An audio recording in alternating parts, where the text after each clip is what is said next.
So how is it how is it that we develop gender, learn gender? We're mostly going to be talking about social theories. So gender identity formation. So this social learning influence. Identifying as being either masculine or feminine or neither often results from social and cultural models. So I've been talking about this whole time, the past 10 minutes or so, social stereotypes of men and women. And so social learning influence on your gender is that you learned it from society. Men to be masculine, women to be feminine.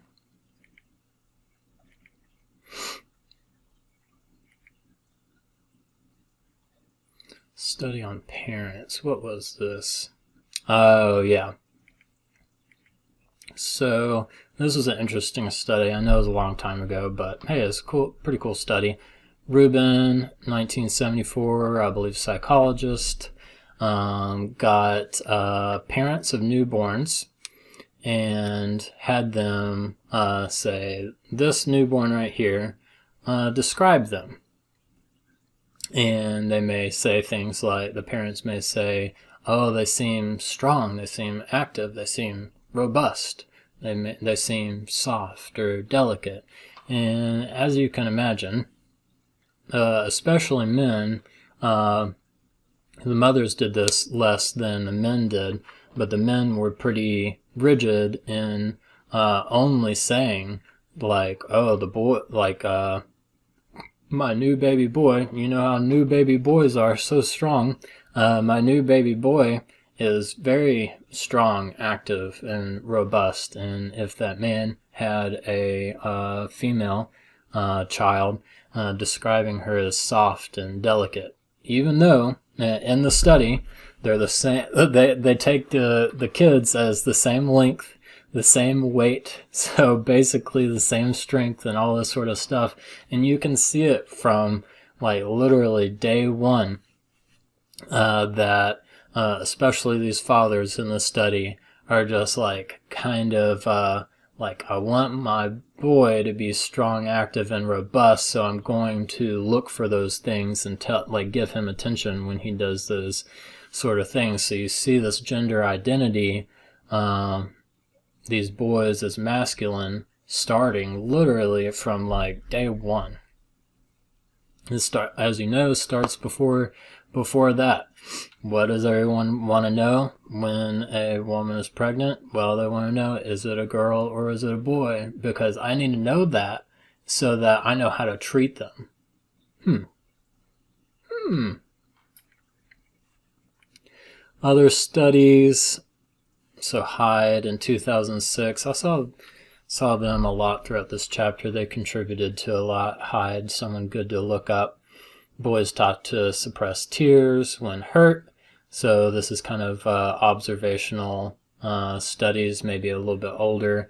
Boys and their parents seeing, especially yet again, I think the fathers teaching the boys, really encouraging them to, when they get hurt, you know, scrape their knee or whatever, talking little kids here, to suppress their tears and whatnot. We've got this like very strict idea of like how a boy is supposed to be masculine. And then same with girls getting more attention for nurturing their stuffed animals and things like that.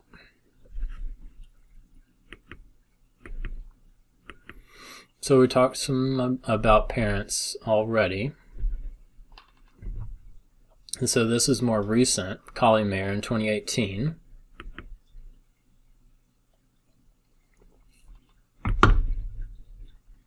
Kind of basically the same thing. So we saw here in 2006, boys being taught to, psychologists finding through observational studies, boys being taught to suppress their tears, emotions, and things like that. Girls being taught to be nurturing. And then even in 2018, finding, pretty similar sort of stuff.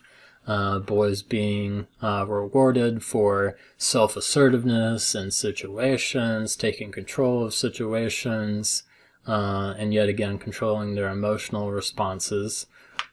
Don't be emotional because that's feminine. And then girls being more encouraged to express emotion. So you just see how from the beginning most of us are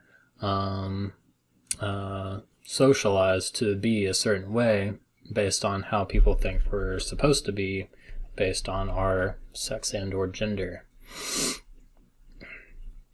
This was another finding that I found interesting. So Berridge and Ramos found that girls are typically assigned more household work than boys.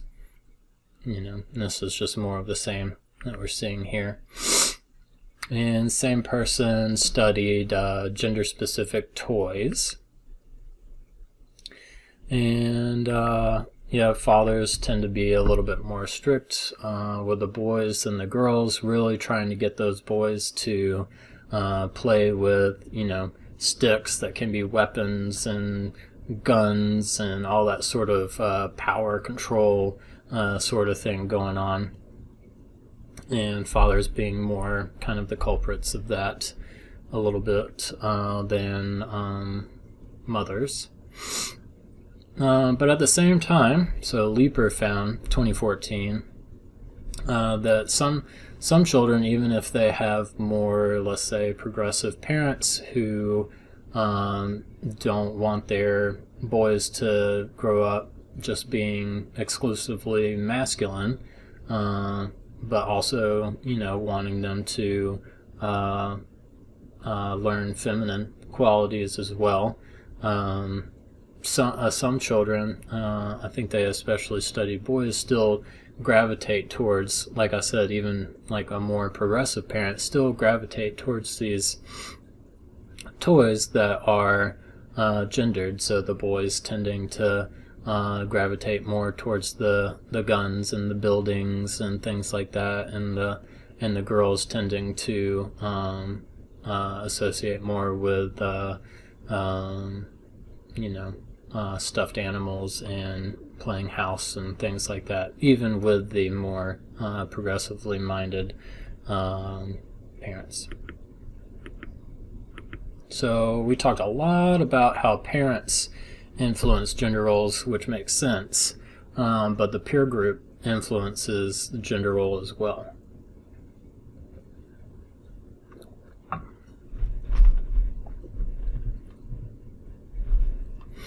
Peer group.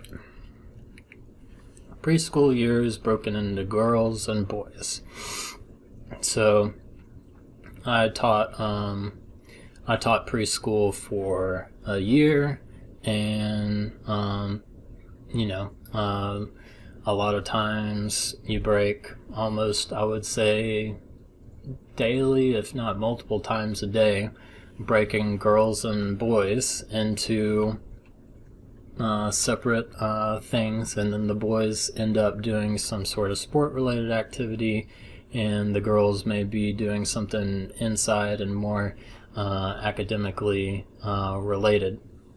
And a lot of times, and not saying that the gender starts with the girls and the boys, but they may themselves be like just a major topic within 4-year-olds, 5-year-olds, just going back and back and back to this thing like, I'm a girl, therefore I do X, Y, and Z.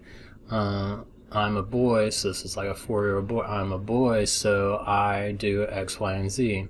And usually it's into this masculine or feminine sort of thing.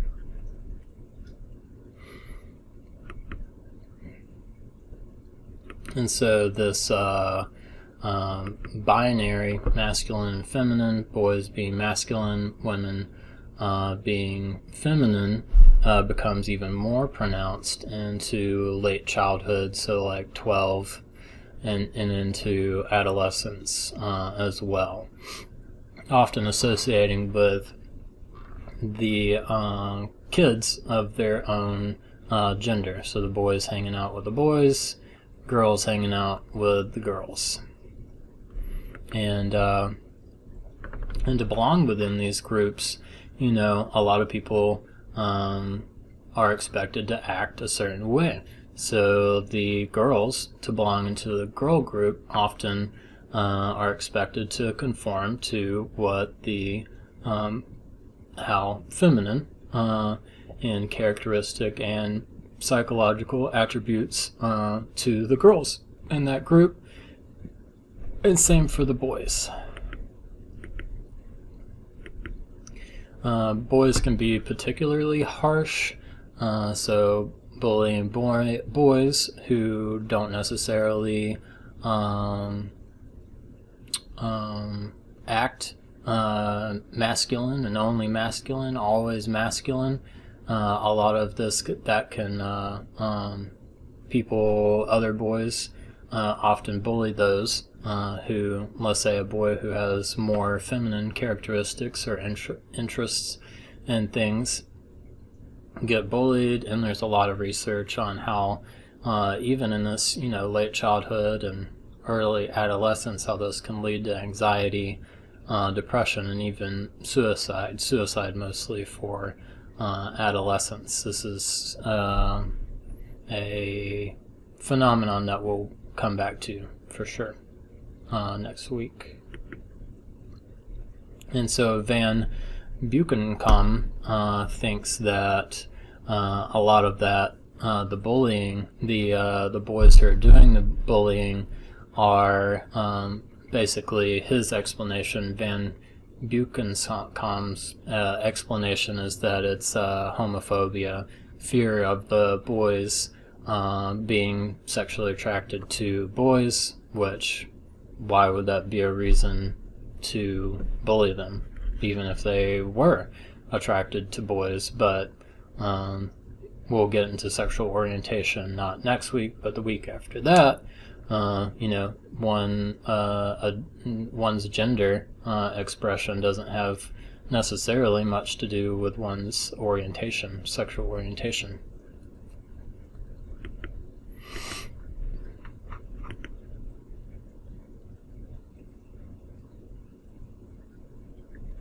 So this is a little dated, but it's still important to go over. So boys and girls getting treatment differently in the classroom. This is observational studies. There's so many studies that are surveys nowadays where you're just asking people questions, basically asking people to do all the work for you and whatnot. But this is like an actual observational study where they go into the classrooms, these psychologists with hypotheses, and see that based on being a boy or based on being a girl, they're treated in different ways. So how do we learn gender roles? Mostly from our parents, like we learn it from our peer groups as well. We even learn it from schools and books. We'll get to books in a second. But boys being given more encouragement than, let's start with the other one. Teachers more tolerant of boys' disruptive behavior. So just like measuring each time. So like have boys, girls, all their names listed down, and then check like they had a disruptive behavior. And if you read the study, like a good study will have it operationally define what is disruptive behavior. And so they're like, oh, this child in the class, disruptive behavior, someone just measuring disruptive behavior. And so then you look at the data, and in interpreting the data, you're like, wait a second. So what's also measured would be the teacher's response to the disruptive behavior. So let's say Harry has disruptive behavior. Yep, qualifies as disruptive behavior, spoke out of turn or whatever. And then that same, someone would also observe, was there punishment, how severe the punishment was, and things like that. And, a lot of work just to conclude this line right here of teachers more tolerant of boys' disruptive behavior. A lot of pretty good science going into that. And boys given more encouragement than girls, I'm not exactly sure what that would be in relation to. Studies of children books reveal boys more represented. So this is where we get to the books. So that was like school stuff, Duffy, and other ones. So this is like the books. Hold on, let me take a break real quick.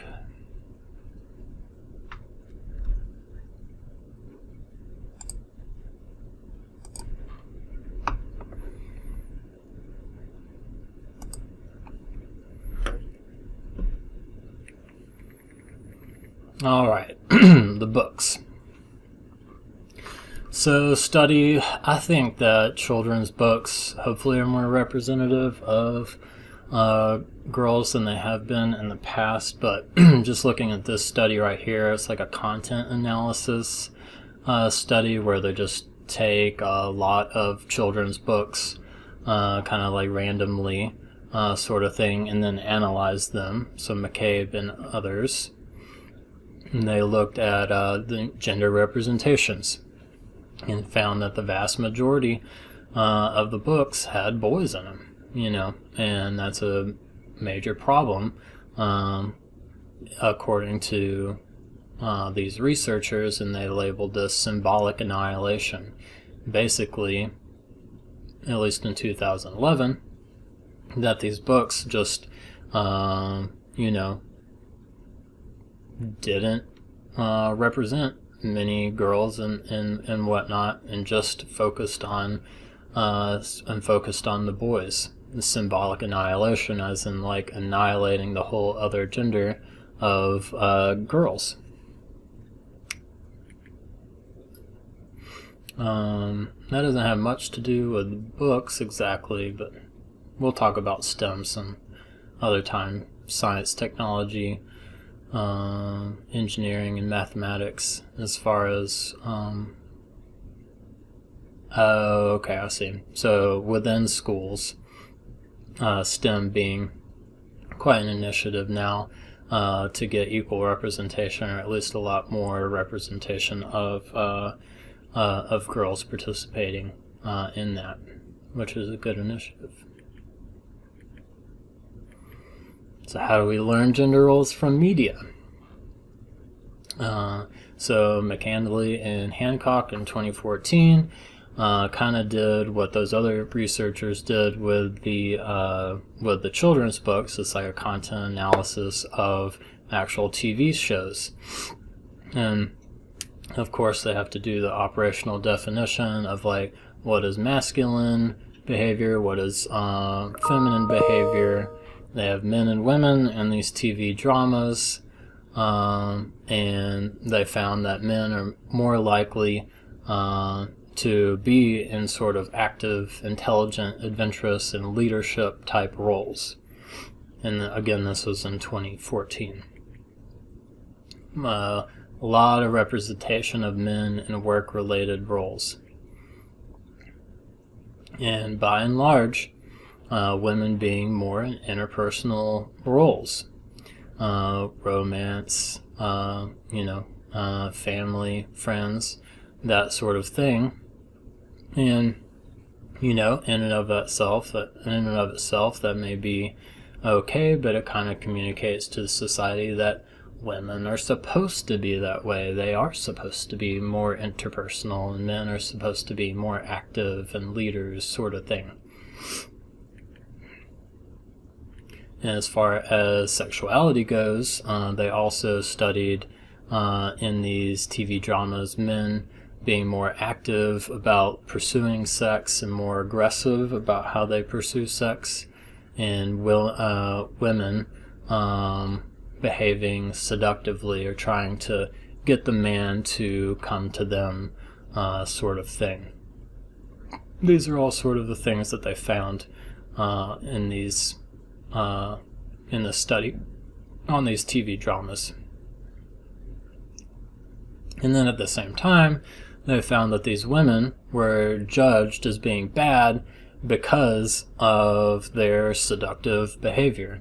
obviously putting these women in these TV shows in a bind where are they supposed to be seductive and sexy, or not? They're kind of trapped in between, judged by some for being too sexual or something like that in these TV shows, and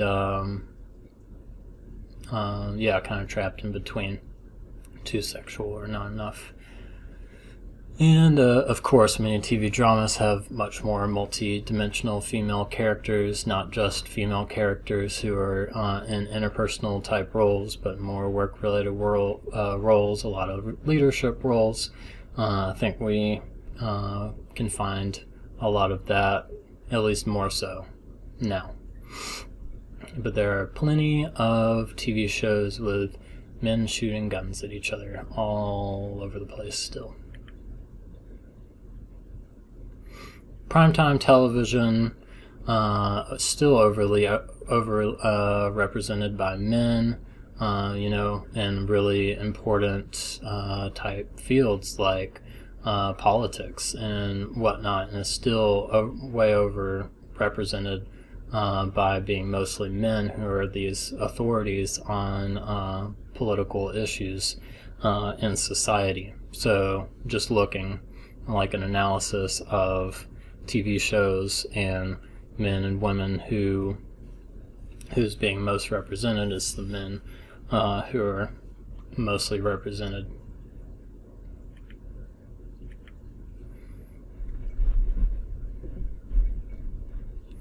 Alright, how do we learn gender roles? Still going through. Children's movies have been analyzed as well.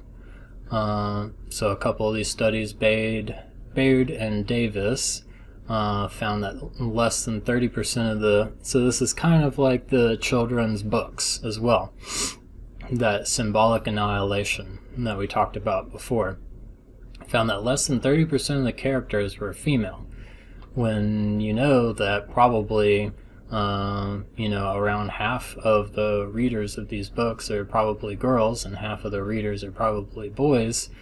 Still way over representation of boys and their adventures and all this sort of stuff.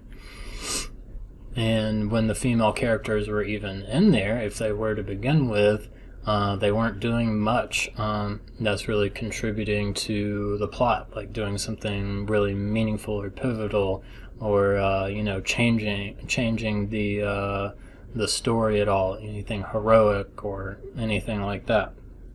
So just imagine being a girl and always reading about boys doing all these magnificent things. Makes you kind of just want to attract someone who's maybe has all these qualities, rather than hopefully someone could in that individual's life of they find someone who teaches them that they can be heroic if they want to be. And even in these children's movies, 1 in 4 female characters were depicted in sexy attire. That's kind of weird, and so it's really just showing yet again, like these females, showing that females are for men, to turn on men in one way or another. In males, 1 in 20. So 1 in 4 female characters depicted in sexy attire. Males, just 1 in 25. Also learn gender roles from organized religion. So if you take a bunch of people and kind of put them on a scale, saying how religious are you, a little, not a lot, some, a lot, and you take all the people who identify as very religious, get them all together, and then you also in the same subset of studies and whatnot, you ask them about how do you think that women should act, how do you think that men should act, and the more rigid the people were, women should be in X, Y, and Z role, men should be in X, Y, or Z role. Typically, correlationally, that was, correlated with people who also said, yes, I am highly religious as well. So Robinson found that in 2004. Interesting to note that within the Abrahamic traditions, so Judaism, Christianity, and Islam, all talking about God as male, so father, he, king, things like that. I know some small subsets of these Abrahamic religions, denominations within each of these religions. Some are making an initiative to see God as more feminine, or feminine and masculine, more representation of saying she and things like that. Just a little sad fact, until 1970, no women in the United States ordained as clergy in the American Protestant denomination until 1970. And even then, it's still few and far between, but definitely heading in a good direction. As far as Judaism, no rabbis until 1972. And as I'm sure most of you are aware, in the Roman Catholic Church, there are still no female priests for different theological reasons that you can read about. Seems kind of suspect as far as power goes. From 1994 to 2009, number of women clergy in these religions doubled to 73,000. So that's pretty good, showing quite an upsurge in that, in women who want to pursue that as a vocation. So as you imagine, women enrolling a lot more in these seminaries and divinity schools, where typically that's where people are trained to become priests.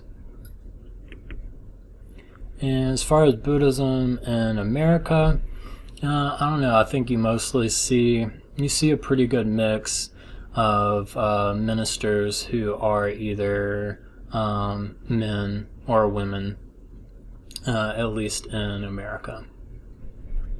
So that's what we talked about last week. This week we're going to talk about the theories of gender. Remember my explanation at the beginning of this lecture that theories is basically explanation. Explanation of how we are as we are in terms of our gender. So kind of expanding and deepening on what we talked about last week. So we're going to talk specifically about sociological theories of gender, and we're going to talk about theories of gender that philosophers like Simone de Beauvoir and Judith Butler. We're also going to cover gender inequality. So we'll talk a little bit about Ruth Bader Ginsburg and whatnot. We'll talk about gender identity, how you identify as man or woman, neither or both. And expressing oneself as a man, woman, neither or both. Talk about gender minorities, like non-binary people, and talk about sexual minorities as well, like intersex people. So that's what we'll cover today. So, continuation of gender roles. Our talk about gender roles. So a lot of that research over the past, let's say, maybe 10 years ago, and then for probably 30 years back, researching gender roles and whatnot, a lot of the participants, if not almost all of the participants in probably 98% of those studies that we talked about, is they got just the demographic of typically like white people who are, so like there's this acronym that's floating around in the psychological scientific community of WEIRD, WEIRD, and it's like a criticism of all this past research, saying that that's great that you did all this research and whatnot, but really the conclusions that you made were mostly just about white people, Western people, typically educated, industrialized sort of culture, rich and democratic. So pretty scathing critique of all this previous literature. And so there's at least a section of our book that's devoted to the psychology of gender for people of color. And so that's what we're going to talk about now for a little bit. So the next 3 slides, all the information is from your book. So what does the research, psychological research, say when you focus on Hispanic Americans? So there's the concept of Marianismo for women, kind of like a lot of Hispanic women wanting to emulate the Virgin Mary. If you're unfamiliar with her, this is kind of like a Catholic sort of thing where they want to emulate Mary, Jesus's mother,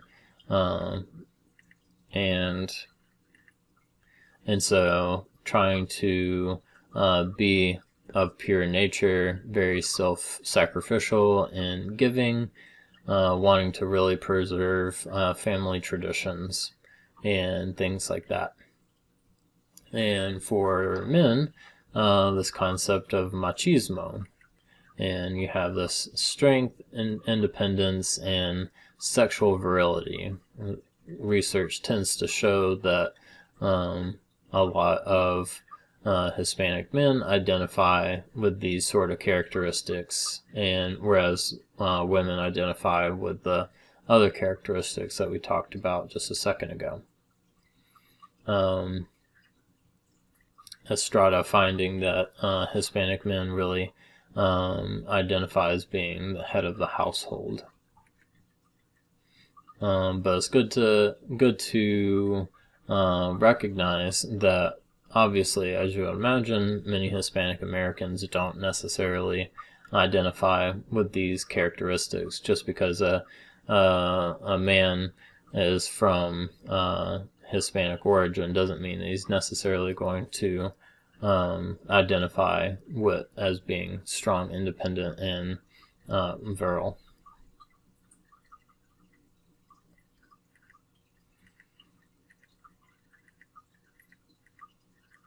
And as far as African American gender roles, your book kind of broke it up into different groups. We'll talk about Asian Americans in a second.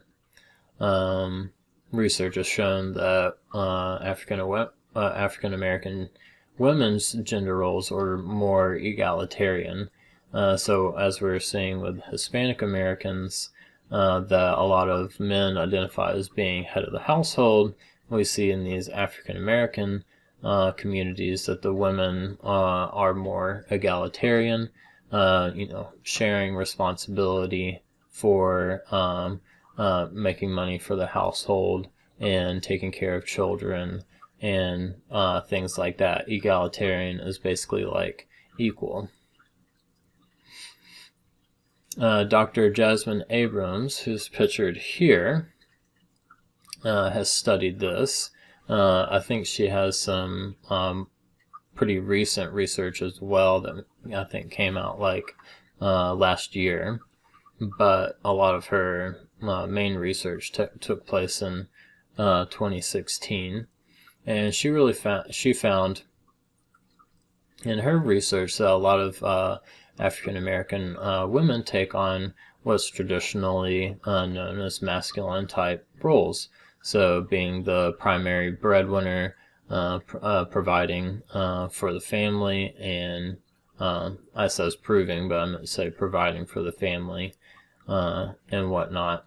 And at the same time, even though they're taking on these stereotypical masculine roles, also taking on feminine roles as well, so it's just caretaking for the children and whatnot. So she came up with the concept of the strong black woman who is able to take on those traditionally masculine roles, such as being the primary breadwinner and being one of the primary people who take care of their children. So Jasmine Abrams, Dr. Abrams, came up with the concept of the strong black woman. That's part of what she found, kind of a conclusion that she found in her research. And she described it further as African American women as being strong, but also suppressing emotions sometimes, a great desire to succeed and help others, and at the same time resist being vulnerable or dependent on others. So if you're interested in this research, this would definitely be a good line to do a research paper on for the class, and just it'd be good to brush up on her research in general.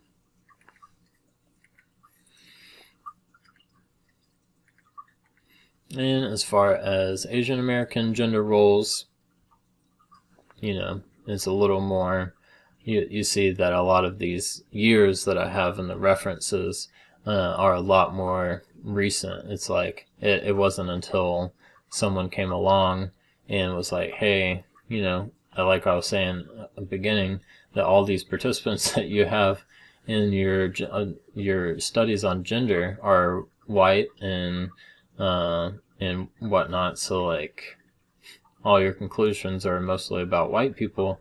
So let's study different cultures and whatnot. And so you see like Yoshida and Busby, this was around 2012. So you can see that transition in research there. So Yoshida and Busby found that Asian Americans really value very highly the family and being around family, keeping the family traditions going, things like that. Interdependence, as far as really wanting to be useful to someone else, like in their family or friends, but also valuing at the same time people giving and helping them as well. Interdependence as in being dependent on others, but also having people depend on you. Interesting to note that this demographic tends to have the highest number of married couples and lowest divorce rates. And kind of like we were seeing with African American women, in a way, Pike and Johnson found that Asian American women often feel the brunt of family obligations. So feeling the expectation to provide for the family financially, as well as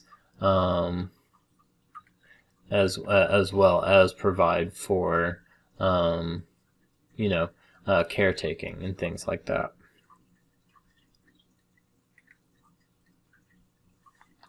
All right.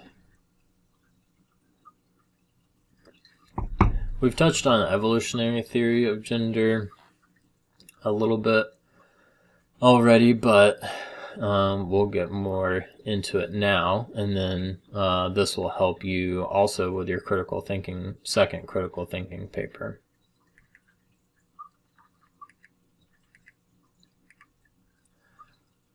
So as far as the evolutionary theory of gender, we have this idea as far as, some anthropologists who think that men tended to be hunters in our society, going out and killing game, bringing it back, sort of thing, and then women being at home and caretaking and things like that.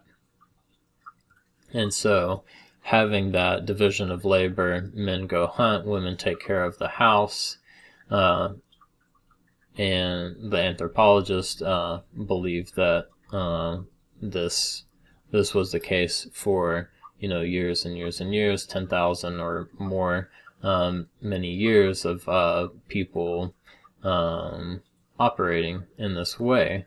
And so it kind of influenced like the internal workings, like shaped our DNA, so that men were better at hunting, skills related to hunting, like depth perception and being very physically able and things like that, and women being more better at feminine type things like caretaking and whatnot. And so these instincts developed over time, and this is what helped our previous ancestors to survive and reproduce. The people who were more traditional in their gender roles, like men going out to hunt, women taking care of the house, tended to do well and produce offspring, and then teach them to do the same thing as far as their gender roles.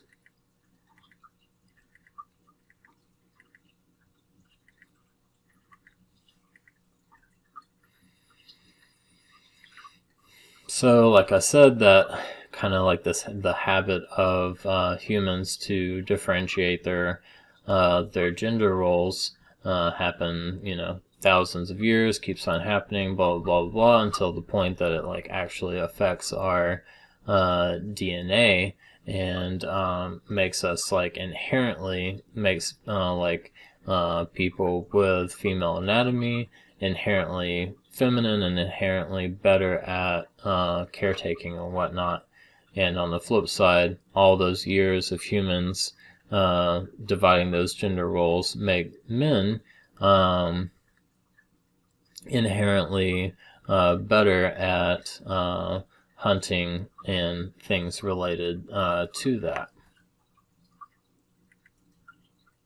And so you'll see this written in a lot of the evolutionary theory of gender, how the EEA, environment of evolutionary adaptation, so our ancestors adapting to the environment, and then that's how the gender roles were developed.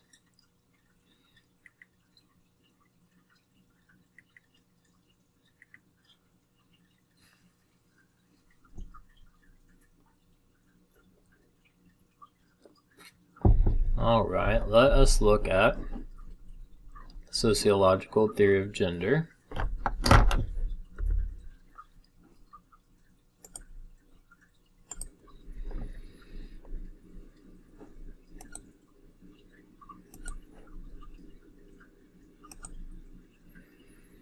All right, so we're going to move to our sociological theories of gender, like symbolic interaction approach and structural functionalism, but we'll talk about structural functionalism first.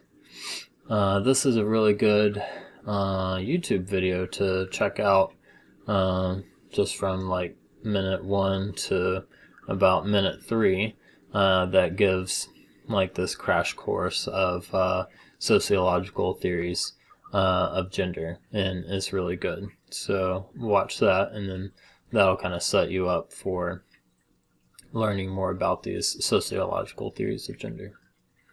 So the basic tenet of structural functionalism is the interest. So like the interest of someone who's a structural functionalist sociologist is looking at things in terms of, how does gender keep society organized and, functioning in its best way. And kind of the general thought is like the best way that humans have come up with to function the best, kind of like that evolutionary theory of gender, is that women tend. So we have. Let's back up just a little bit.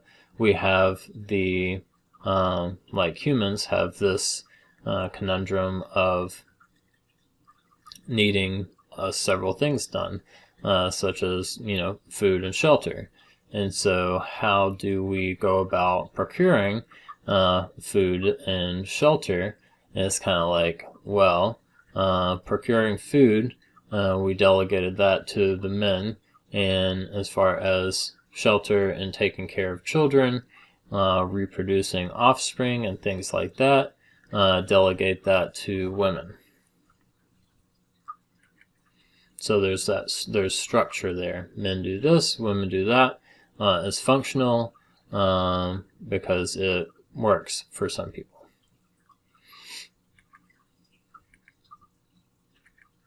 So all three of those points under structural functionalism I just went over.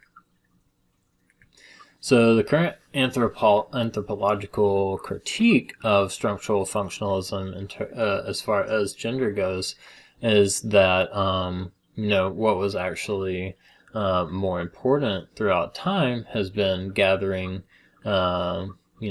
foods, harvesting, things like that, fishing, small game hunting.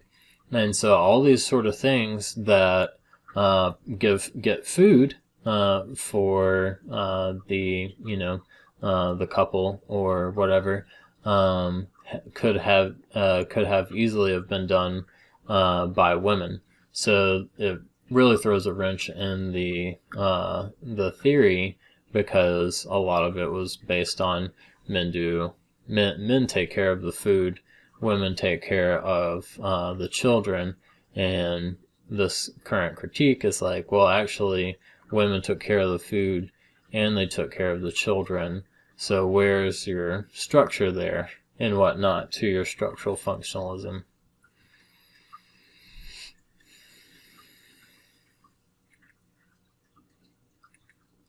Talcott Parsons.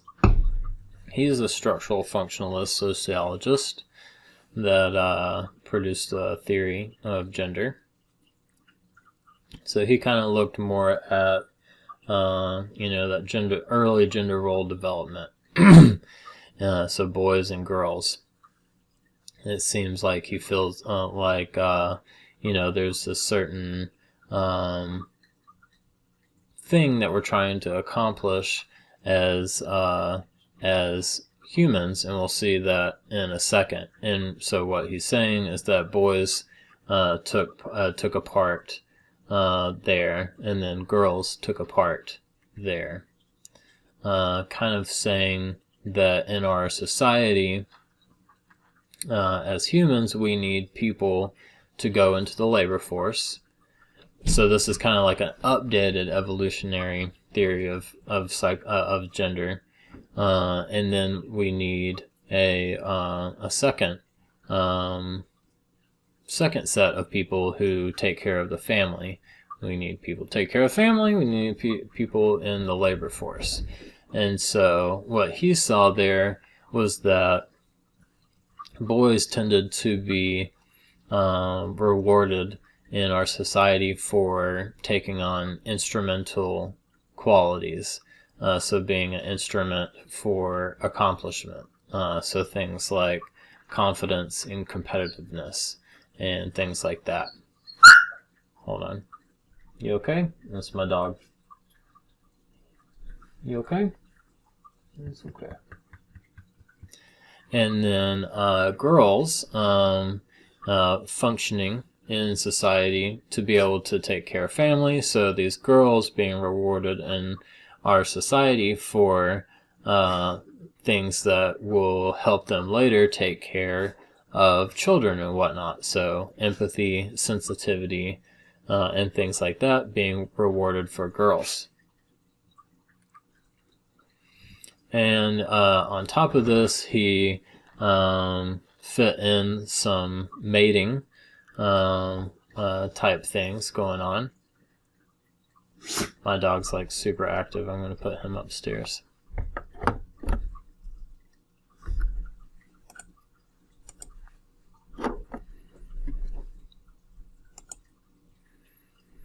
Alright, I got my dog upstairs now. So, further down the line, so these girls become women, boys become men. And remember, all this is, basically based on men and women. So kind of the heterosexual sort of thing going on here. He thought that that women who tended to be more passive and whatnot were more likely to mate with men, and that more aggressive type men they were seen as more normal by the women, and so they ended up mating. So there's this idea here there that men kind of expect women to be more passive. They're attracted to that, and then they mate with women who are pretty passive, and so then later women keep on perpetuating this quality of being passive, and then aggressive men seeing women seeing men who are more assertive and aggressive, being attracted to that, and mating with people with men like that, give the more of the chance that they that men continue to be aggressive and assertive.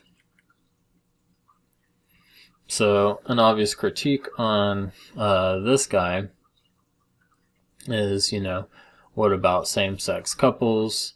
Because his whole theory is pretty much dependent on men versus women, men attracted to women and women attracted to men sort of thing. So it kind of all falls apart when you're like, a significant part of the population isn't, playing your game, is a way to say it. And, what about the single parents who don't want to reproduce? Maybe asexual, maybe, something like, what about those sort of people? Or childless adults, kind of that same thing. He just didn't keep those things in mind when he was developing his theory.